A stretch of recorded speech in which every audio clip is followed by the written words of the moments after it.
Have you heard of this thing called the fight or flight stress response? Has anybody Yes. heard of that? Being in fight or flight? I'll describe it to you.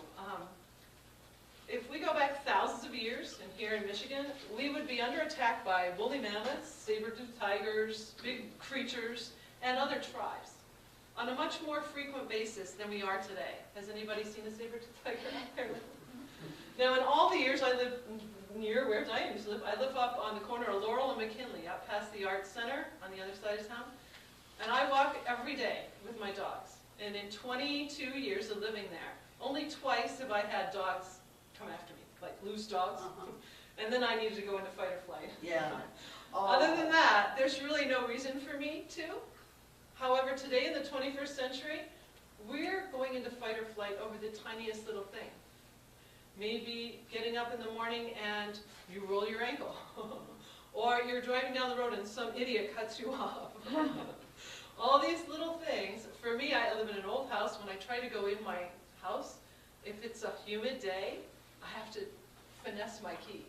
And I've got my violin and groceries and everything, and here I am, trying to get into my own house. That was triggering fight or flight in me. I was getting angry with my door.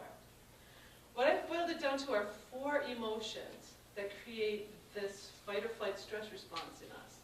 It's whenever we feel angry, which probably all of you know that already. If you feel angry, you're going to get that heart rate up and your face is going to turn red and lots of other things happen. The other is feeling anxious or worried or fearful.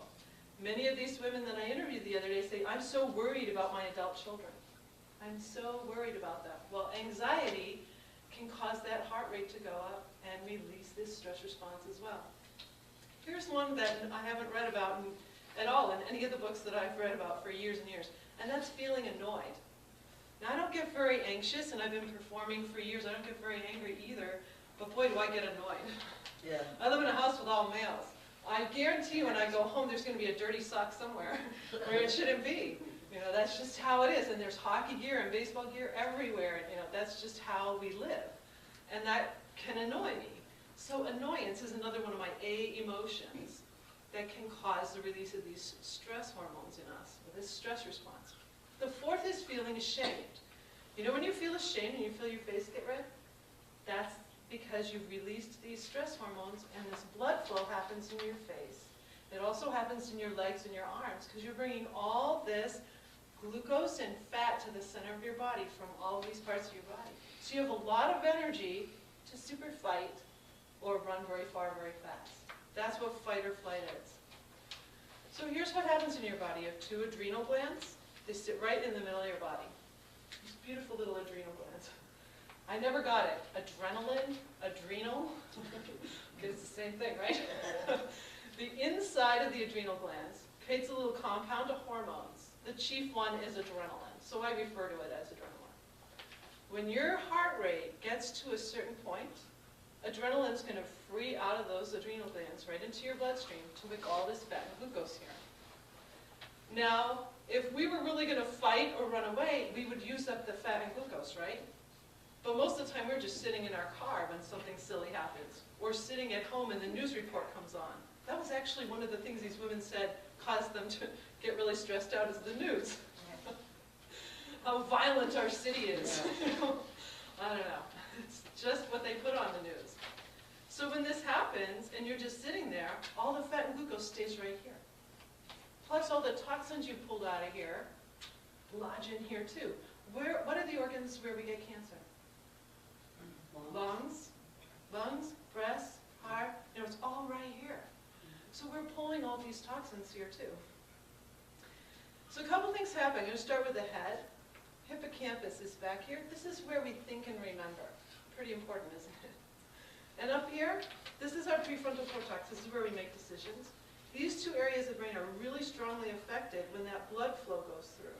We're working on fat and glucose out of those cells. Well, that's the power. So let's take a little boy. Little boy gets up in the morning, and he's getting ready for school. Bobby, you're going to be late. Crap, I'm going to be late. Little Bobby's heart rate goes. He's all red in the face, and he's working as hard as ever to get everything in the backpack, and he runs out to the car. Just this morning, I'm walking my dogs, and a little boy comes running out of his house to get in the car. I hear his father scream, "Get your coat on!" fight or flight now. Now he's going to go to school and he's got a math test. But he can't think and remember, even though last night he studied so hard. I've worked with over 500 students, middle school through college. And they come to me usually for sports, for performance. But what ends up happening is their grades all improve. Because now they can think and remember. Because they're learning how to not trigger those stress hormones that are going to mess up their brains. So I had one little boy, a really hotshot hockey player, he was only 12 when he came to me, and getting all C's and D's at Marshall Academy. When he came to me and we started working, it was about 2 weeks in, and he came to his next session and he goes, I can't believe it. I got an A on my test today. By the end of the semester, he had all A's and B's. So it was test anxiety and not being able to remember when he got into his test. So all of this has really changed a lot. And there are a lot of other things, but I want to go on to other parts of the body. The flood of adrenaline happens, and it does a lot of damage to us. But when we've whipped this all out, we also dehydrated all these cells, and that's when you get shaky. Have you ever felt your limbs just kind of shaking? I've played a whole violin recital before, and my dress is just going like this. Okay, it was a shimmery dress, but it's not supposed to shimmer that much. That's not good. So definitely a lot's going on with our body, but then the body says, okay, threat is gone. We've compromised all these cells. They're dehydrated, and we pulled their power out. We need to power back up. Same gland, this time the outer skin, the cortex, is going to shoot a different compound of hormones right into the bloodstream called glucocorticoids. So what is glucose? Sugar, yeah. So we just dumped a whole bunch of sugar into our bloodstream. Is that a good idea? It's not a good idea. Now cortisol, have you heard anybody get cortisone shots? Yes. Okay. When cortisol is releasing a little bit in our bloodstream, or into our system, it keeps all our joints supple, and it keeps the salt, sugar, and water content of all these cells normal, so fat can go in and out. But we've just done all this damage to us, so the cortisol has to come out in a big amount to get out to all these cells and get them back to normal, so fat can go in and out again.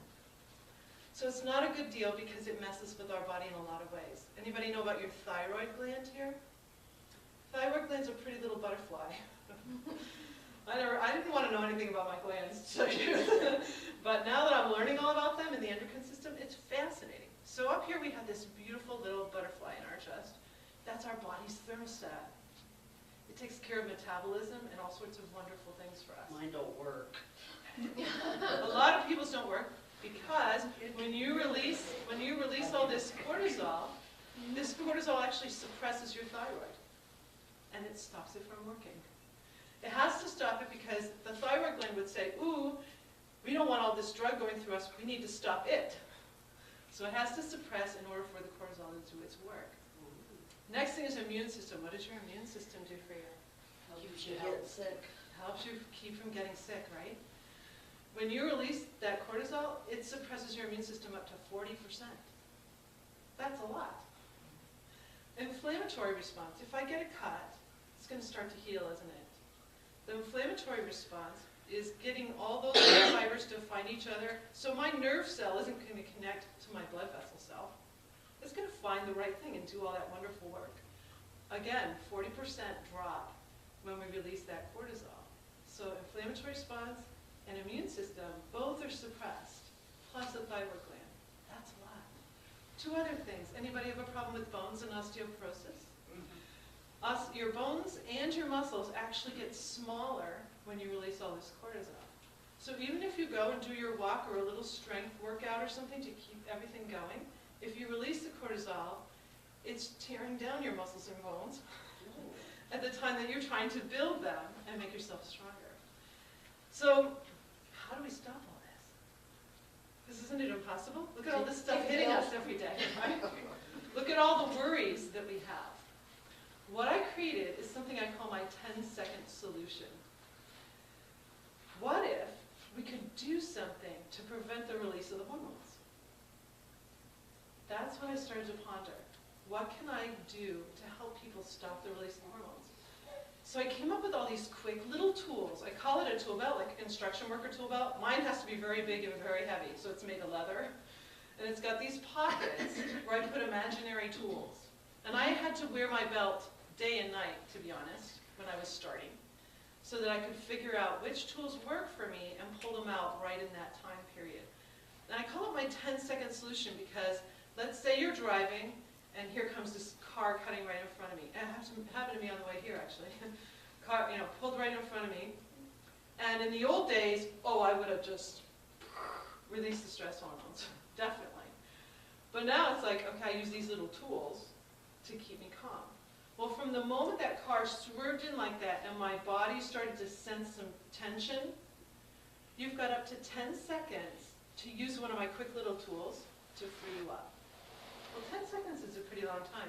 There is a clock in here. Does the second hand work? I don't think so. No. But 10 seconds is pretty long, isn't it? If we were just going to sit here for 10 seconds, I'm a pretty impatient person, so we're not going to do that. But 10 seconds is a short or a long enough time that you can pick up something as quick as a smile to say, okay, this guy just cut me off, but you know what? I'm not in mortal danger right now. I'm okay. So these tools can be used in this little 10-second interval, which is how I created pressure-free living.